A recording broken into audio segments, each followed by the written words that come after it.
सारी बातें हुई और अभी साथी सीख भी रहे, बहुत सारी चीजों को सही से पेश न कर पाए। ये यात्रा जो 25 अगस्त को शुरू हुई और बिहार, मध्य प्रदेश, राजस्थान के बाद में 26 मई को श्रद्धेय नेताजी भक्तिपुत्र मुलायम सिंह यादव की समाधि से उत्तर प्रदेश का ये कार्यक्रम शुरू हुआ है और ये 9 महीने करीब चलेगा, 17 फरवरी 2024 तक। ये कार्यक्रम जिसकी मुख्यतः जो मांग है जातिवार जनगणना। जाति जनगणना आवश्यक है इसलिए कि डेटा सामने आया, केवल यह नहीं कि किसकी संख्या कितनी है। अगर यह सवाल केवल इस बात के लिए होता कि संख्या जाननी है, यह सवाल केवल इस बात का होता कि सरकार को यह बताना होता कि अहीर कितना है, कोहरी कितना है, कुर्मी कितना है, लोधी कितना है, निषाद कितना है, भिंड कितना है, नोनिया कितना है, चौहान कितना है, दुनिया कितना है, अंसारी कितना है, तो सरकार बता देती। ये सवाल केवल जाति की संख्या का नहीं है। इस संख्या के सवाल के पीछे सैकड़ों आंदोलन दफन है। इसमें बेरोजगारी का आंदोलन दफन है, भुखमरी का आंदोलन दफन है, महिलाओं का आंदोलन दफन है, युवाओं का आंदोलन दफन है, जमीनों के बंटवारे का आंदोलन दफन है, सत्ता के बंटवारे का आंदोलन दफन है। सैकड़ों आंदोलन, सैकड़ों सवाल इसके पीछे दफन है और उन्हीं सैकड़ों सवालों पर पर्दा डालने के लिए, उन्हीं बेईमानियों को छुपाने के लिए ये जो मनवाद, पूंजीवाद, सामंतवाद, ब्राह्मणवाद के गठजोड़ की जो फांसीवादी सरकार है, ये लगातार हमारे ऊपर अन्याय और अत्याचार कर रही है, लगातार हमारी आवाज को दबाने का काम कर रही है। जाति जनगणना जब होगी तो ये तो पता चलेगा ही कि किस जाति की संख्या कितनी है। यह भी पता चलेगा कि किस जाति में महिला और पुरुष का अनुपात क्या है।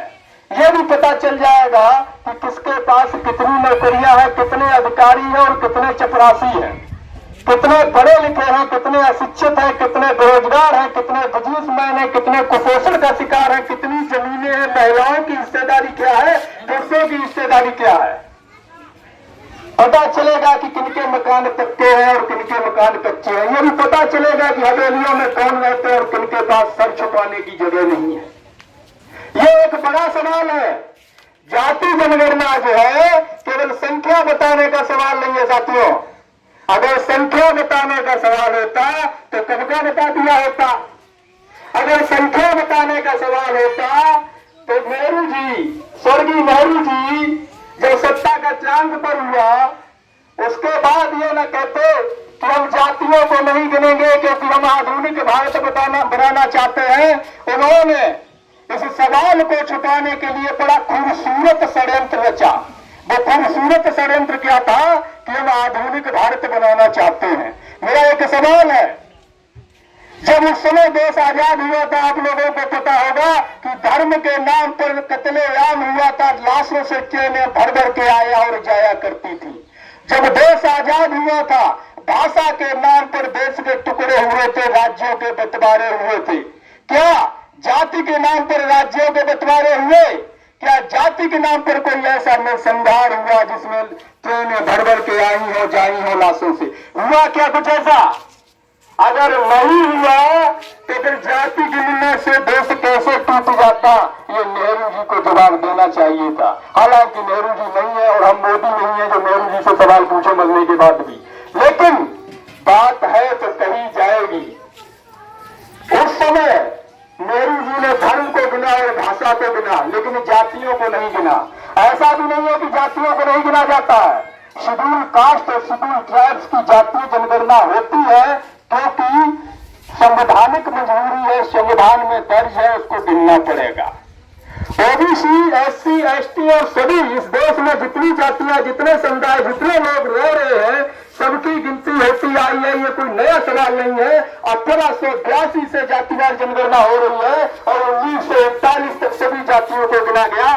लेकिन 1941 में विश्व युद्ध दूसरा चल रहा था तो सही आंकड़े सरकार के पास, जो गवर्नमेंट है, ब्रिटिश हुकूमत थी, उसको नहीं मिल पाए, जिसकी वजह से उसको वैलिड नहीं माना गया। और 1931 की जो सेंसस थी उसी के आधार पर आज सारे कानून, कायदे, नियम जो बनते हैं, योजनाएं बनती हैं, उन्हीं आंकड़ों को लिया जाता है। 1931 में आपके परिवार में जो बाबा परदादा थे उनके कितने मेंबर थे, कितने सदस्य थे? आज अगर 2 भाई रहे होंगे तो उनका 200 परिवार, 200 घर का परिवार हो गया होगा।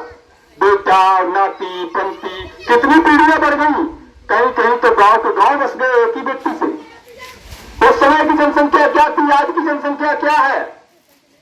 1931 के आंकड़ों के आधार पर आज योजना न बनाई जा सकती है, न उसका क्रियान्वयन किया जा सकता है, न ही जिनके लिए बनाई गई है उनको वास्तविक लाभ दिया जा सकता है। जाति जनगणना जरूरी है क्योंकि ताकि ये पता चले कि वो कौन लोग हैं जो मुट्ठी भर 10% लोग 90% संसाधनों पर अवैध कब्जा किए बैठे हैं। इसलिए मैं कहता हूं, लोहिया जी ने कहा था जिंदा कौमें 5 साल तक इंतजार नहीं करती और सड़कें जब खामोश हो जाती है तो संसद आवारा हो जाती है। आपके नेताओं को आप दोष जो दे रहे हो, मैं उनको दोष नहीं देता हूं। मैं उनको दोष क्यों दूं? जब नेता आएगा आप उसकी चढ़बंदना करोगे, सवाल तो करोगे नहीं। जब सवाल नहीं करोगे तो आपका कोई हक नहीं है कि नेता नहीं सदन में बोल रहा है ये कहने का।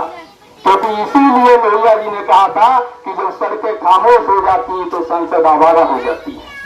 आज हम सड़क पर नहीं है, आज हम अपनी बात बोलने की हिम्मत नहीं कर पा रहे हैं, इसलिए संसद यानी कि हमारे नेता आवारा हो गए।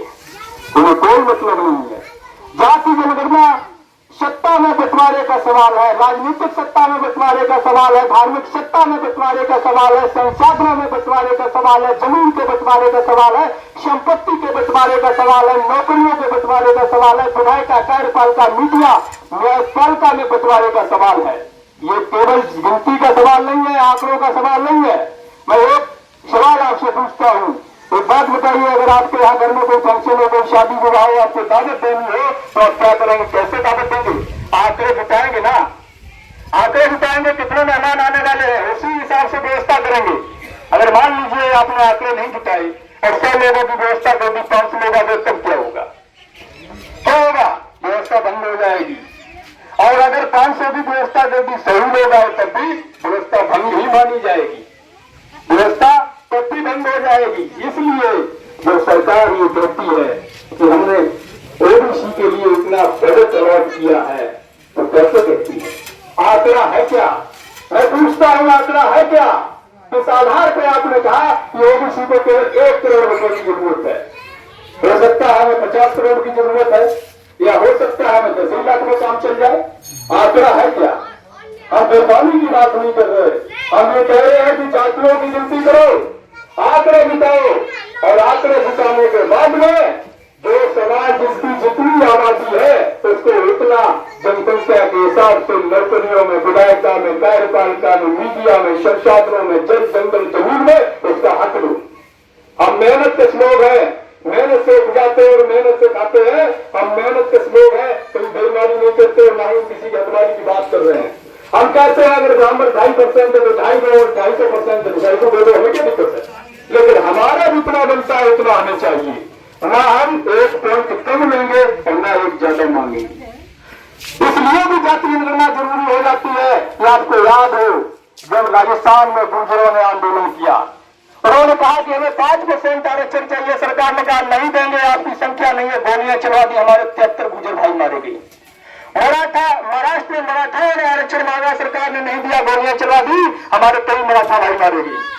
गुजरात में पाटीदार मारे गए, कातिल मारे गए, और लगातार ऐसे ही हमारे भाइयों को मारते आए हैं। तो हरियाणा में जाट मारे गए, 22-23 जाट मारे गए।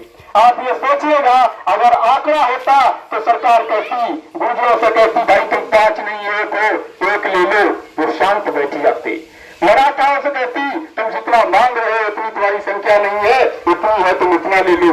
कापुओं से भी यही सवाल होता, पटेलों से भी यही सवाल होता और जातियों से भी यही सवाल होता। लेकिन सरकार कर क्या रही है? सरकार अपनी नाकामी छुपाने के लिए और उन बेईमानों को बचाने के लिए लगातार हमारे लोगों की हत्याएं करा रही है। हमारे सैकड़ों लोग हर आंदोलन में मारे जाते हैं सिर्फ इसलिए कि सरकार डेटा नहीं जुटा रही है। सरकार नहीं बता रही है कि देश में किसकी संख्या कितनी है, नहीं बता रही है कौन किसका हक खा रहा है। जाति जनगणना इसलिए भी जरूरी नहीं है कि केवल बंटवारा होना है। जाति जनगणना इसलिए भी जरूरी है कि जो हमारे ओबीसी के अंदर दंगा लगा दिया गया है। अभी उत्तर प्रदेश में अहीरों की संख्या ज्यादा है तो कोई वैकेंसी निकलती है तो अहीर ज्यादा क्वालिफाई करता है, तो उस लिस्ट को दिखाया जाता है कि देखो तुम्हारा सारा हक अहीर खा गया। राजस्थान में जाटों की संख्या ज्यादा है तो जाट ज्यादा सिलेक्ट होता है तो लिस्ट दिखा के कहा जाता है कि तुम्हारा ओबीसी का सारा हक जाट खा गया। अरे कैसे खा गया? अगर 100 में से 10 हम सिलेक्ट हुए हैं और हमारी संख्या 15, हमें 15 सिलेक्ट होना चाहिए था, तो हम कैसे खा गए, आंकड़ा है क्या? अगर हम 16 खा जा रहे हैं, 16 से तोड़ा तब कह सकते हो, लेकिन पहले आंकड़ा दिखाओ। जब आंकड़ा आ जाएगा तो हमारा आपस का झगड़ा मिट जाएगा, उससे पता चल जाएगा, शीशे की तरह साफ हो जाएगा कि कौन किसका हक खा रहा है। इसलिए जाति जनगणना बहुत अहम सवाल है और मैं ये कहता हूं कि जाति जनगणना राष्ट्र निर्माण की आधारशिला है। राष्ट्र निर्माण की आधारशिला क्यों है? मेरा एक सवाल है, अगर इस गांव के अंदर आपको गोकुल नगरा गोकुल में कोई एक व्यक्ति संपन्न हो, सैकड़ों एकड़ जिसके पास जमीन हो, गाड़ियां हो, धन दौलत, ऐसो आराम, नौकर चाकर, सारी चीजें हो, और बाकी के गांव के सारे लोग ऐसे हो जिन्होंने सुबह खा लिया तो शाम का जुगाड़ नहीं, और शाम को अगर खा भी लिया तो रात में नींद नहीं आ रही कि सुबह बच्चों को क्या खिलाएंगे, तो क्या आपके इस गांव को मैं संपन्न कह सकता हूं या आप कह सकते हैं? नहीं कह सकते। ये बहुत बड़ी असमानता है। संपन्न और समृद्ध खुशहाल गांव कब होगा? जब उस एक व्यक्ति के बराबर सारे व्यक्ति होंगे। ये लड़ाई समानता की लड़ाई है, समता की लड़ाई है, सामाजिक न्याय की लड़ाई है। ये लड़ाई केवल बंटवारे तक की लड़ाई नहीं है, ये आर्थिक मुक्ति की लड़ाई है, राजनीतिक मुक्ति की लड़ाई है, धार्मिक मुक्ति की लड़ाई है, सांस्कृतिक मुक्ति की लड़ाई है। ये सदियों से चली आ रही एक लंबी परंपरा है, जो तथागत बुद्ध से लेकर के कबीर फुले रैदास से लेकर के होते हुए काशीराम अम्बेडकर, पेरियार से होते हुए बीपी मंडल और जगदेव प्रसाद कुशवाहा, कर्पूरी ठाकुर, तमाम नायकों के बाद लालू प्रसाद यादव, मुलायम सिंह यादव, शरद यादव, रामविलास पासवान जी, सभी से होते हुए आज हम नौजवानों के कंधे पर आन पड़ी है। ये एक बड़ी जिम्मेदारी है जो नौजवान समझ रहे हैं, उन्हें इसे निभाना चाहिए। उसके बाद मैं बात करूंगा, हमारे साथी ने कहा कोलेजियम को लेकर के, क्रीमी लेयर को लेकर के, इलेक्ट्रोनिटी को लेकर के। जब आपका रिजर्वेशन लागू किया गया, आपको याद होगा, मैं इस बीच में बता दूं, जब बीपी सिंह साहब ने 27% नौकरियों में रिजर्वेशन की घोषणा की, उससे पहले जब बीपी सिंह जी प्रधानमंत्री बने थे तो नारा दिया जाता था, राजा नहीं फकीर है, देश की तकदीर है। लेकिन जैसे ही उन्होंने पिछड़ों के हित में एक निर्णय लिया, तुरंत नारा आ गया कि राजा नहीं रंक है, देश का कलंक है।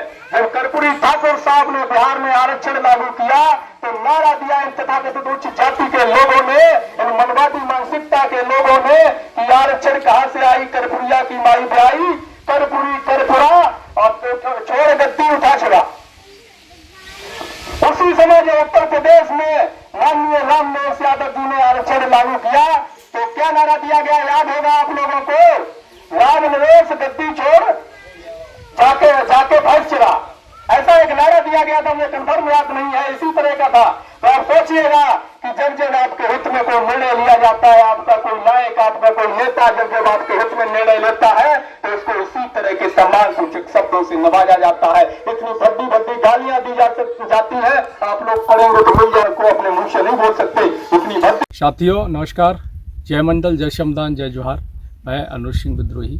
साथियों आप देख रहे हो मंडल यात्रा 25 अगस्त 2022 से चल रही है और 17 फरवरी 2024 तक चलेगी। जातिवार जनगणना को लेकर, मंडल कमीशन की सिफारिशों को लागू करवाने को लेकर, जनसंख्या के अनुपात में आरक्षण की मांग को लेकर के, और 17 फरवरी 2024 से स्थायी आंदोलन की शुरुआत होगी। दोस्तों इस यात्रा के जरिए आंदोलन का निर्माण करने के लिए हमें आपके साथ की ज़रूरत है और सहयोग की ज़रूरत है।